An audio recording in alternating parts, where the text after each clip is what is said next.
Di Matan misalnya diterangkan zaman Matan penyembelian itu harus pakai bismillah. Kalimat harus ini harus dengan arti taruhan sah tidak sah, apa harus sebagai etika, apa harus sebagai supaya kebiasaan baik ini bertahan. Saya ulang lagi ya, misalnya Pak Arifin dawuh teng jenengan cung nak nyembelih pitik kudu maca bismillah. Kalau kamu memotong hewan harus baca bismillah. Kata harus itu apa artinya syarat sah? Sehingga kalau tidak baca tidak sah. Apa keharusan dalam makna etikanya harus baca bismillah. Jadi urusannya hanya apa? Etika atau afdoliyah. Atau kita tidak ingin kultur baca bismillah itu hilang. Sehingga barang tidak wajib pun kita wajibkan supaya kultur baca bismillah itu tidak hilang. Nah Imam Syafi'i itu milih yang tidak wajib. Itu hanya urusan etika. Sehingga zabihatul muslim meskipun enggak baca bismillah baik secara sengaja maupun lupa tetap halal ya, tetap sah, tetap halal. Tapi beberapa ulama mengatakan baca bismillah itu wajib dan menjadi syarat sah. Ya kira-kira karena pamit tadi, yang beri nyawa itu Allah, kok apa yang menghilangkan enggak pamit, sudah menghilangkan nyawanya ayam dimakan lagi. Wah itu selingkuhannya kan pasti marah itu. Selingkuhannya, pacarnya, anaknya, cucunya itu kan marah itu. Tapi kalau pamit yang punya kan dah. Coba kalau ayam cantik yang pas kamu sembelih itu lanangannya kan mangkel itu. Kalau kebetulan sudah tua kan sekarep-karepmu kan gitu. Jadi apa? Itu yang tahu Sarah. Saya ulang lagi yang tahu Sarah karena ini sudah jelimet. Sudah jeli. Sehingga nggak ada kitab matan yang Indo kecuali disarai. Dulu ada kitab namanya Takrib karangannya Abi Suja. Terus disarai kecil sekali oleh Fathul Qorib. Ya oleh Ibnul Qasim Al-Huzi itu. Terus disarai lagi oleh Bajuri. Jadinya Bajuri itu sudah sarhun ala sarhin warifnya sudah sarhun ala sarhin, bukan sarhun ala matnin tapi sarhun ala sarhin. Nah, kenapa memang kita butuh itu. Saya ulang lagi kita butuh itu. Nah, kenapa butuh? Ya karena mau tidak mau. Saya ulang lagi mau tidak mau. Karena matan itu seperti itu. Misalnya matan cerita. Yang dikatakan menyembelih itu apa? Ya nyembelih itu ya nyembelih. Nyembelih itu memotong hewan. Terus motongnya dari mana? Kalau kamu motong hewan dari mana coba? Dari belakang atau dari depan? Dari mana? Depan misalnya. Pertanyaannya, ketika dari depan itu paling penting terpotong al-hulkum wal mari misalnya. Yang satu majrur to'am, yang satu majrur ruh ya gitu, majrur nafas. Tapi andekan dari belakang gimana? Tapi tetap terpotong. Mulai ribet kan? Kalau kubu sebelah kan enak, pokoknya nggak sunah Rasul seperti itu, nggak mau debat. Tapi kita tidak cara berpikir tidak gitu. Ini kan status hukumnya halal apa haram ketika ada orang motong hewan dari belakang. Nah, terus kita berdebat kan, mesti berdebat itu mau dibilang haram, nyatanya memenuhi syarat apa tadi pemotongan. Hukumnya kena, amarinya kena. Mau dibilang halal, jangan-jangan pitiknya sudah pingsan, sudah mati karena dogrok-ogrok dari belakang. Nah, itu terus ulama debat. Nah, kan mungkin juga. Ya kan, pitiknya sudah setengah kena corona, pingsan terus. Ya kan, sudah pingsan terus digorok. Nah, seperti ini mau tidak mau kita harus detail. Detail artinya yang dikatakan menyembelih itu apa? Ya nanti tak bacakan tabir di Bajuriya sekaligus ijazah untuk jenengan semua. Saya tadi alhamdulillah ketemu Pak Arifin lama, ngendikan panjang lebar tentang pentingnya ilmu. Yang dikatakan menyembelih adalah mematikan hewan yang hidup dengan kaifiyah syariah. Saya ulang lagi, mematikan hewan yang hidup dengan kaifiyah syariah. Nah kalimat hidup ini mulai masalah. Hidup yang apa? Misalnya ada hewan, saya sering kalau ngaji cerita, ada ayam jago ketandang mobil, ketabrak mobil, kejet-kejet. Enggak kamu sembelih pun 1 menit lagi pasti meninggal. Ini kan hanya koordinasi prosedur saja. Karena prosedur ayam mati harus kejet-kejet, enggak boleh enggak langsung peletes mati, enggak boleh. Nah pertanyaannya ketika kejet-kejet ini kamu sembelih, itu halal apa enggak? Wong andekan enggak disembelih juga sudah mati. Artinya enggak penyembelihan ini kan tidak memberi kontribusi pematian, tapi enggak ngefek. Ya. Makanya terus ada perdebatan. Ada hayatun mustaqirrah, ada hayatun ittiroriyah, ada harokatu masbuh. Itu kalau nggak sarah nggak bisa. Lalu pertanyaan nakalnya begini. Saya itu betul pernah ngalami itu. Wayam jago itu kan mahal, apalagi kalau Bangkok kan. Saya pas jalan-jalan sama anak saya, sama jalan-jalan mau ke pasar itu di pertolongan tuar mak. Kusik halal tuh orang, kadang tanya orang awam, halal kata saya. Gitu. Padahal dia kan tidak disembelih ya pasti mati. Suatu saat ada yang mengkonfirmasi lagi. Saya bilang kalau kiai ya tidak pantas makan ayam gitu, tapi kalau kamu tidak kiai ya pantas saja. Daripada rata halal lo geremeng eman kan ribet. Nah sebetulnya itu dalam mazhab Syafi'i itu tidak halal karena dia sudah tidak punya hayatun mustaqirrah. Karena tadi setengah menit lagi atau 1 menit lagi pasti mati. Kan dia belum mati karena koordinasi Israel saja, tetap yang nyambil itu. Tetap kan nggak segampang itu kan, tetap prosedur apa? Jalankan SOP. SOP-nya harus ada. Nggak boleh mati selonang-selonang itu, nggak boleh. Tetap ada SOP kata Warifun ada SOP. Dia kalau sama saya bisa guyon kalau.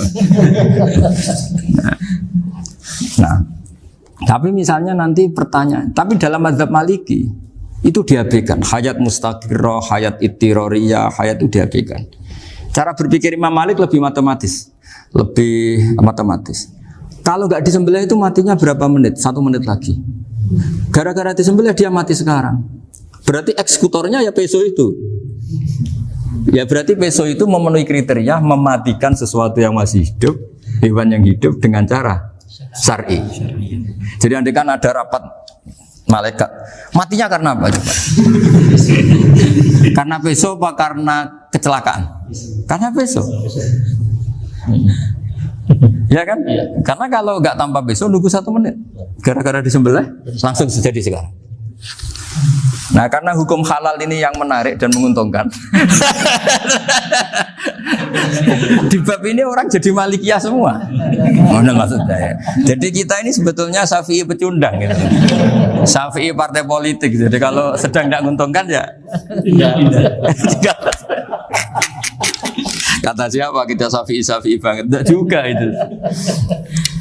Ya, jadi karena tadi ya kalau pada level pada level perdebatan ulama itu ada tadi ya, ada seperti itu, ada hayatun mustaqirrah, ada hayatun ittiroriyah, ada harokatul masbuh.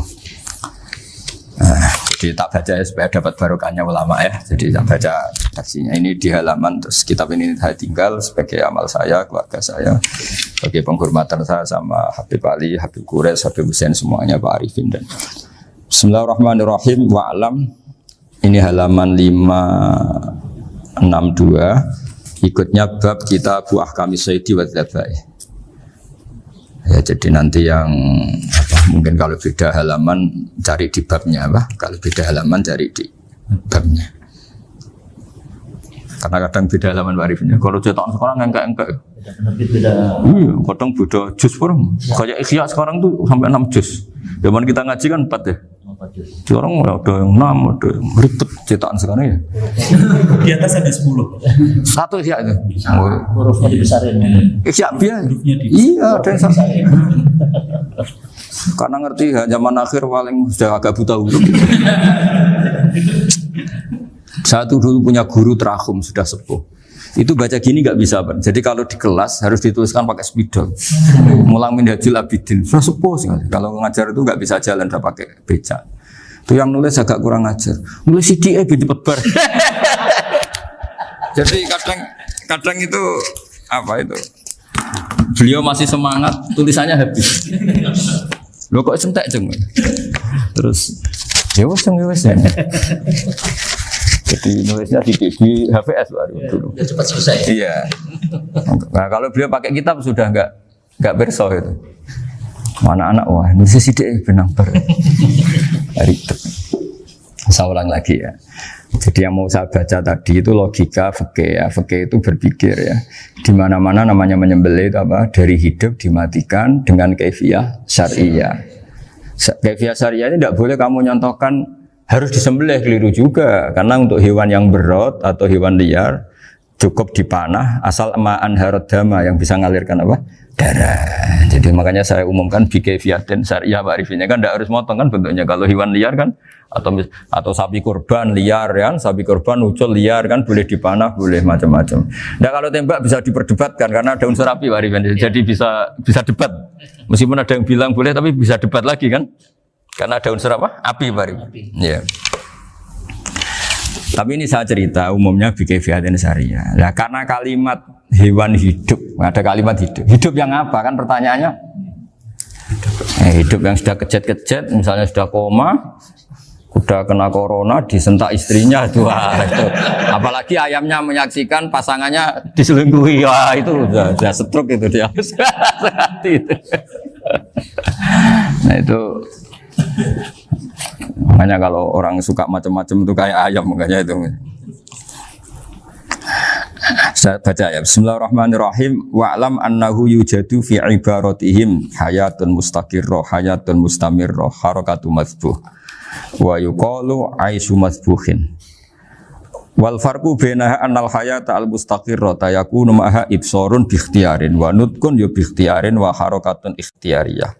Wal hayat al mustamirah ya allati tastamiru ila khurujir ruh minal jasad. Wa harakatul masbuh ya allati la yabqa maha ibsarun bi ikhtiyarin wala nutqun bi ikhtiyarin wala harakatu ikhtiyariyah. Bal yakun maha ibsar wa nutqun wa harakatun ibtirariyah ini. Wa ba'duhum farraqa bainahuma. Sampai saat terus ini. Jadi ini perbedaan-perbedaan pandangan ulama. Nah, Imam Malik itu mengabaikan semua istilah itu. Sing penting pas mbok sembelih iku kecelok urip, cara wong Jawa iku kecelok urip. Cek hayat mustaqirrah, cek ittirariyah, cek harakatu mazbuh, pokoknya kecelok urip. Ane kecelok urip bisa dibilang masih hidup. Karena kalau bisa dibilang masih hidup, kamu sembelih, tetap nanti rapat malaikat kira-kira gitu. Ini matinya karena apa? Karena kecelakaan. Oh, kalau kecelakaan 1 menit lagi matinya dong. Tapi kan matinya sekarang ya karena disembelih. Nah tadi saya bilang sebenarnya mazhab Syafi'i itu tidak seperti itu. Karena Imam Malik menghalalkan, biasanya penggemarnya lebih banyak. Di bab bongso halal itu kan penggemarnya masih banyak. Tapi ya sudahlah, itu masih ahli sunnah karena salah satu dari mazhab 4. Tapi logikanya juga masuk. Jadi kita bukan sekedar taklid ke Imam Malik, tapi kalau kita ikhtiyat ikut Imam Syafi'i ya monggo, karena mungkin secara medis karena mengalami seperti itu mungkin tingkat kesehatannya apanya sudah ya sudah lah, yang penting makanya terus orang Jawa pinter nak PTE jago ya halal, nak cilik enggak lah. Itu kan ibarat perdebatan antara kepiting sama yuyu. Yang menghalalkan kepiting itu mengharamkan yuyu, tahu yuyu yang kecil di sawah ya.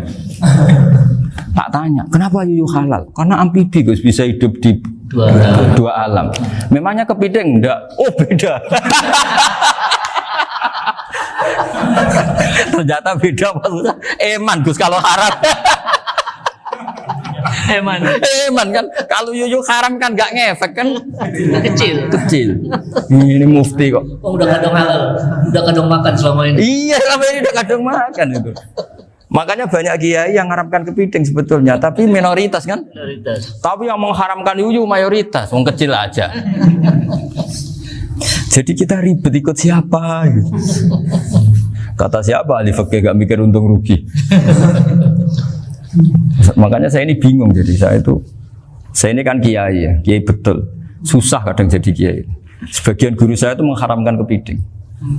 Nah kalau kayak dolan di daerah Juwono Mas Nafis daerah itu, penghormatan tertinggi santri itu kalau nyugoi kiainya kepiting karena itu makanan termahal.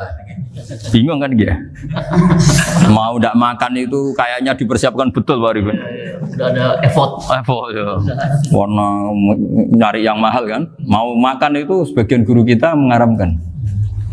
Akhirnya ya ada darurat tadi. Makan sekadarnya. Kalau saya habis 3 pasti israf. Kalau habis 1 prosedur hormat yang nyugui. Itu susahnya jadi kiai. Kalau kamu kan tidak kiai, mumpung gratis.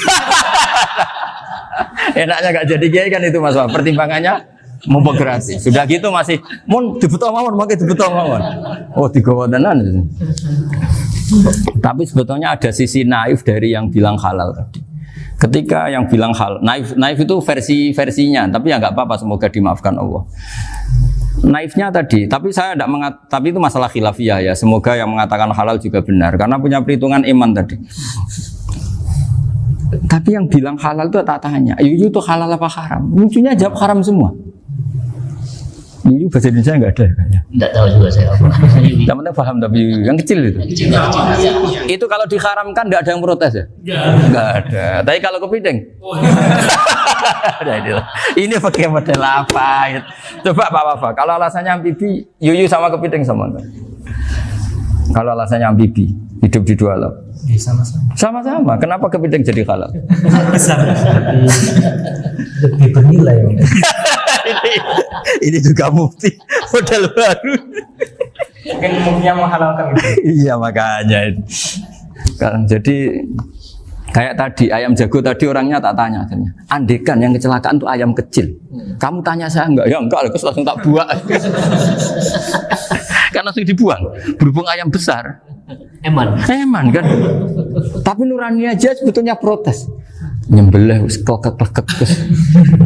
Kadang kan wis apa kejet-kejet itu sudah tunggu SOP dari Pak. Ya tapi apapun itu ini ilmu harus didengar ya supaya sampean tahu ya, ada hayat mustaqirroh, ada hayat mustamirroh, ada hayat ittiroriyah, paling enggak kita ngerti lah. Karena nanti di bab B, ya nyun sewu di bab apa? B. Itu ya nanti nggak sahnya karena apa? Tidak mutamawal. Misalnya saya punya utang sama Pak Arifin ayam jago, tak bayar dengan jago yang mengalami kehidupan sudah seperti itu, kan tidak sah. Meskipun itu hidup tapi sudah tidak hayat yang mustamirah, tidak normal. Jadi ilmu itu apapun tidak cocok kita karena beda mazhab misalnya, tetap sebagai apa? Ilmu. Jadi jangan pernah anti ilmu meskipun kita tidak cocok. Dulu saya itu heran sama Abu Hanifah karena membolehkan merujuk wakaf. Wakaf itu kan nggak boleh ditarik kembali dalam mazhab Syafi'i dan hampir semua ulama bilang gitu. Tapi kalau kata Abu Hanifah, jika nazir yang nerima itu tidak sesuai rencana kita, keinginan kita, itu boleh narik kembali. Fa innal waqfa atiyatun mahdhah, kata beliau. Wakaf itu ya pemberian normal saja. Suatu saat ada peristiwa gini Pak Arifin ya, ada orang kaya raya mewakafkan tanah itu senilai kalau nggak salah itu 60 miliar. Singkat cerita beliau bermain apa gitu, bisnis apa itu bangkrut, kemudian itu belum disertifikatkan wakaf, kemudian nggak ada yang disawang coro Jawa, nggak ada yang dilihat, terus mau dibeli sama nyuwun sewu sampai yang mau beli yang mampu itu non muslim. Singkat cerita ada orang kaya muslim yang mau beli itu tapi ada problem karena itu wakaf. Tapi kalau nggak dibeli itu malah dibeli non muslim. Tanya saya, akhirnya saya jawab nggak apa-apa dibeli saja. Ikuti mazhab Abu Hanifah. Karena kalau mazhab Syafi'i itu nggak sah semua pembeliannya. Tapi apa artinya mazhab kalau kita berpikir nggak sah tapi yang jual melakukan?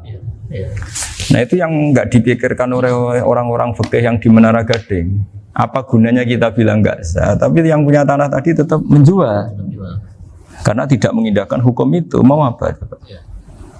Makanya saya bilang bagi tentang Gus itu nggak ada kaulnya dalam mazhab Syafi'i. Saya bilang kamu mengharamkan itu sudah tidak ada gunanya karena itu tetap dilakukan. Jadi kita pertimbangannya ndak itu, daripada dikuasai situ mendingan kita. Betul.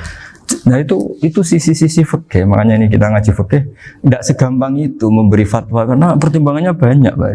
Tidak hitam putih gitu maksud saya, ini cerita. Jadi nanti kamu ngerti. Jadi mau apa coba? Itu kan ibarat gini. Hukumnya kita ngajar perempuan itu masalah sebetulnya secara karena itu ajnabiyah.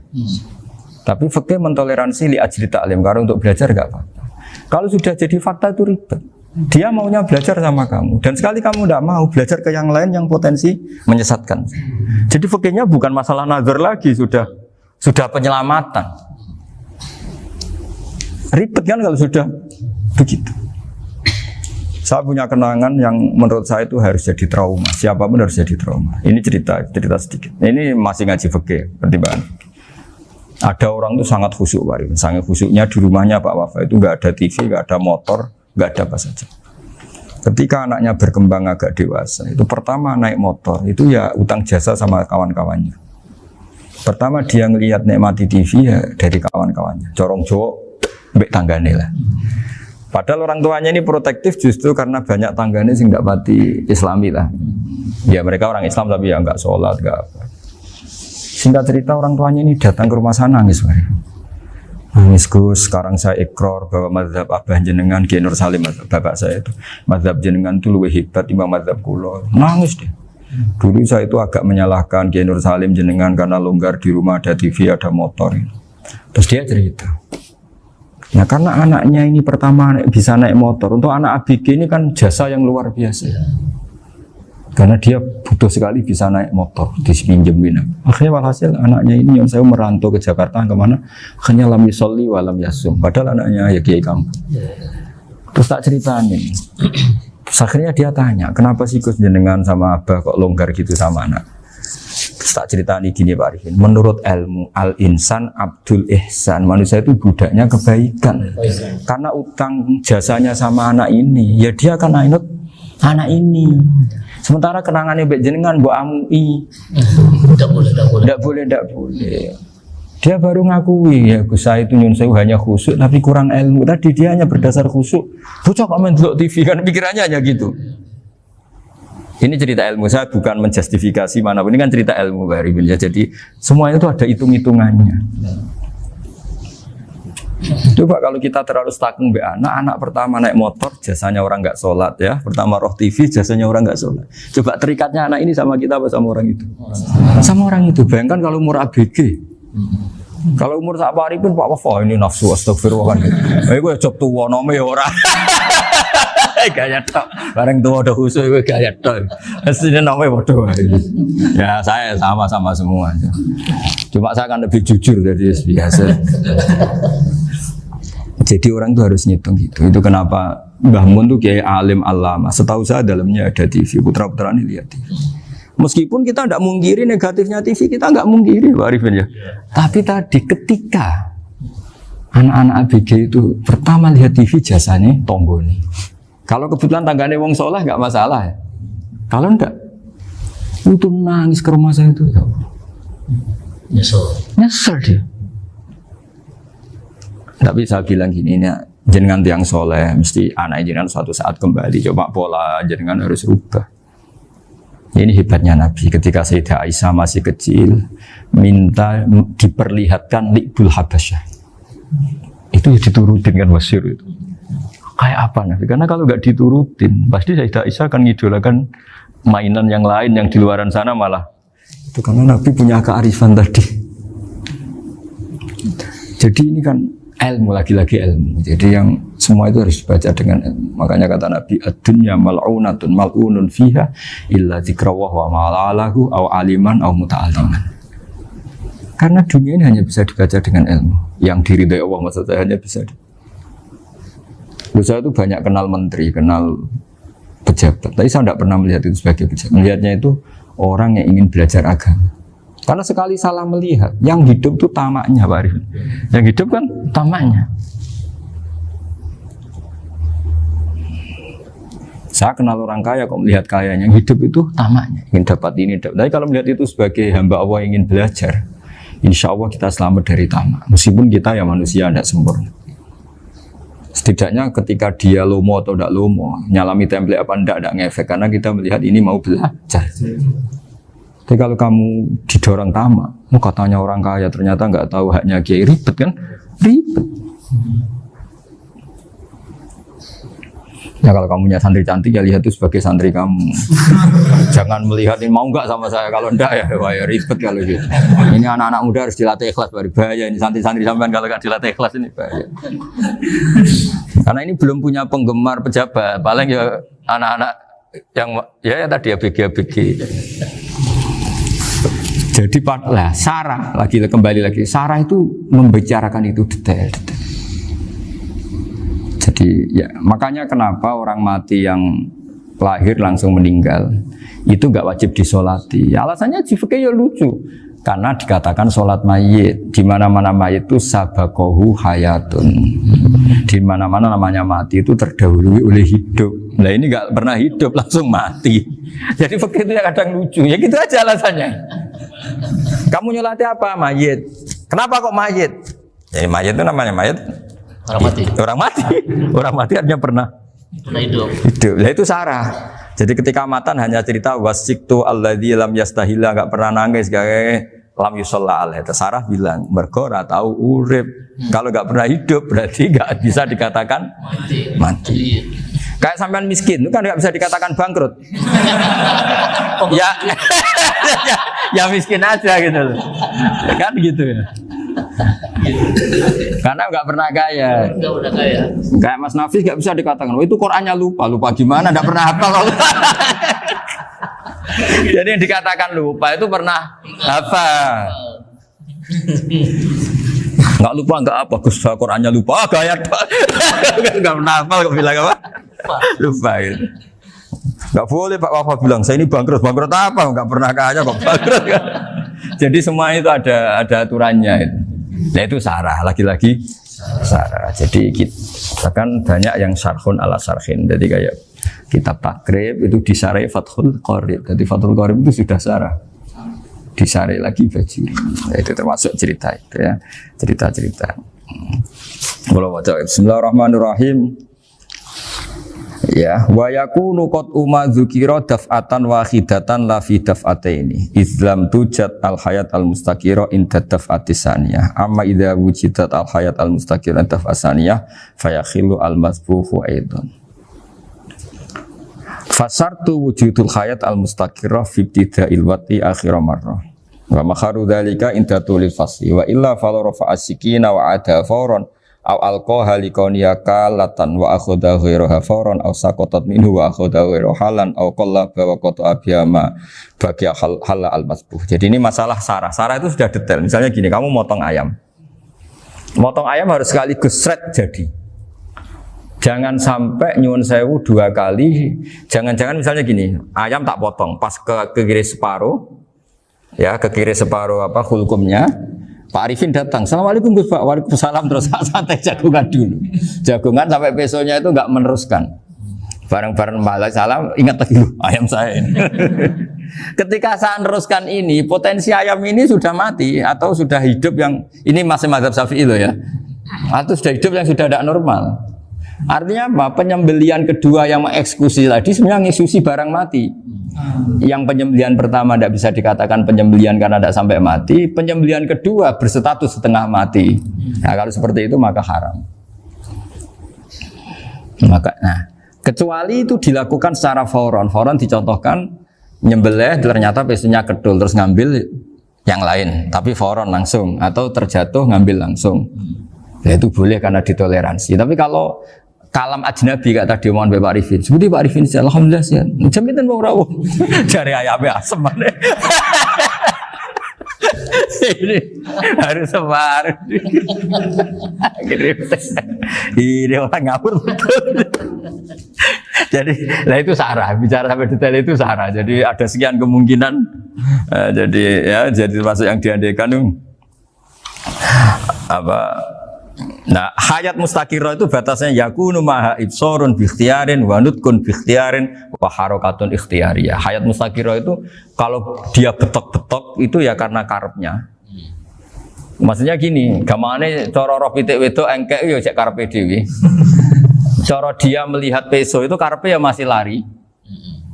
Jadi misalnya ada ayam. Ayam kita sembelih baru luka sedikit.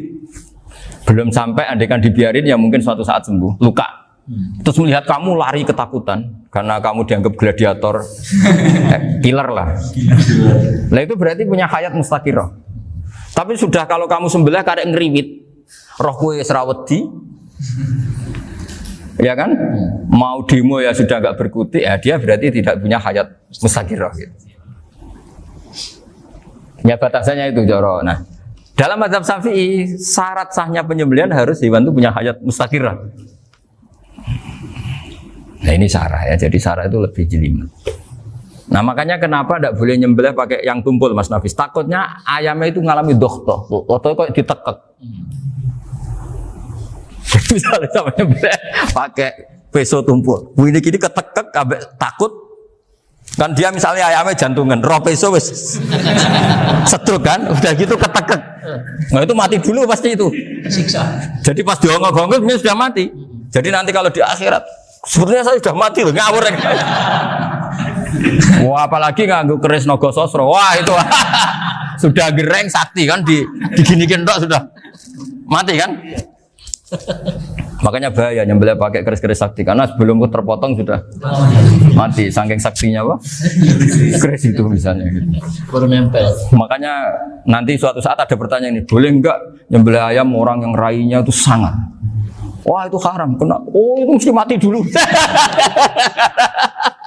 Kumisen tatonan apa? Ya bodoh. Iya kayak algojo. Ayamnya jenis apa? Stroke ya? Jenis penakut. Pas mau disembelih, tidak mati. Jadi hati-hati ya nyembelih ayam. Jadi kalau orang kampung Pak Arifin ya, orang kampung mudin kampung. Mungkin kalau orang kota sudah nyuwun sewu nggak peduli. Kalau orang kampung itu apa itu Pak Arifin? Kalau nyembelih jago itu sampai apa itu? Ilatnya dikeluarin dong. Oh iya. Apa ya? Iya karena takutnya katanya beberapa yang kaget itu kelek apa? Ketelan. Iya ketelan ya. Ya itu ya ada kearifan gitu tapi ya terlalu ya menyiksa ayam. Tapi memang potensi katanya Pak Arifin. Katanya yang ahli-ahli itu ya. Jadi kalau dia jago ya mau disembelih, saking takutnya itu. Kalau orang Jawa kalau takut kan yang ngelek itu ya. Orang Jawa loh ya. Itu kalau orang takut kan kadang apa kayak. Nah ayam itu nak ketakut. Kadang ininya terus apa? Lidahnya masuk. Akhirnya pas disembelih ini nggak kena. Nah makanya terus banyak mudin yang punya ikhtiar tadi. Pernah lihat apa yang ayam jago itu? Ilatnya dikeluarin.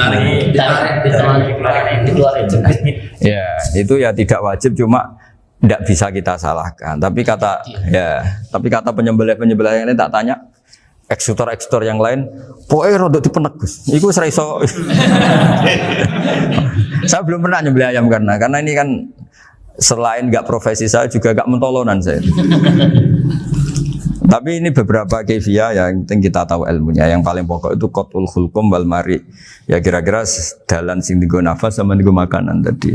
Ya tapi itu tadi caranya semua itu harus mengalami atau masih punya hayatun mustaqirah. Nah, takutnya dalam konteks nyembelih yang apa tadi?